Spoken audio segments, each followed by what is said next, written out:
প্রতিদিন মিনিমাম 60% খাবার কাঁচা খান। আমরা প্রতিদিন ভাত, রুটি, ডাল, সবজি যাই খাই না কেন তা সবই রান্না খাবার। বেশিরভাগ ক্ষেত্রেই আমরা কোনো কাঁচা খাবার খাই না। প্রতিদিন আপনারা যা খান তার 60% অবশ্যই কাঁচা খাবার রাখুন।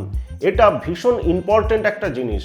কাঁচা খাবার বলতে সব রকমের ফল, কাঁচা সবজি যেগুলো খাওয়া যায়, যেমন শসা, বিট, গাজর, ক্যাপসিকাম, মটরশুঁটি, বাঁধাকপি, কাঁচা পেঁপে, লেটুস পাতা, ধনে পাতা, পুদিনা পাতা, কাঁচা ছোলা বা ছোলা ভেজানো, কাঁচা বাদাম ভেজানো ইত্যাদি। কাঁচা খাবারে থাকে প্রচুর পরিমাণে ফাইবার। ফাইবার হলো আমাদের পেটের পরম বন্ধু।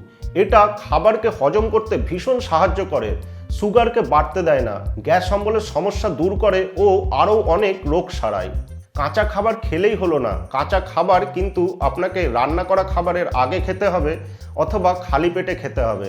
আপনারা যদি সকালে ফল দিয়ে ব্রেকফাস্ট করেন আর দুপুর ও রাতে খাবার আগে এক বাটি করে স্যালাড বানিয়ে খেতে পারেন, তবে প্রতিদিন আপনাদের কাঁচা খাবার খাওয়া হবে। তবে স্যালাডের পরিমাণ কিন্তু ভাতের পরিমাণের সমান সমান বা তার থেকে বেশি হবে। স্যালাডে আপনারা শসা, গাজর, বাঁধাকপি, লেটুস পাতা, ধনে পাতা, অঙ্কুরিত সবুজ মুগ ডাল, অঙ্কুরিত ছোলা ইত্যাদি মিশিয়ে তার ভেতর গোলমরিচের গুঁড়ো, লেবুর রস ও সামান্য রক সল্ট দিয়ে খুব ভালোভাবে মেখে খেতে পারেন। মনে রাখবেন, প্রতিদিন যা খাবেন তার মিনিমাম 60% খাবার যেন কাঁচা হয়। ধন্যবাদ।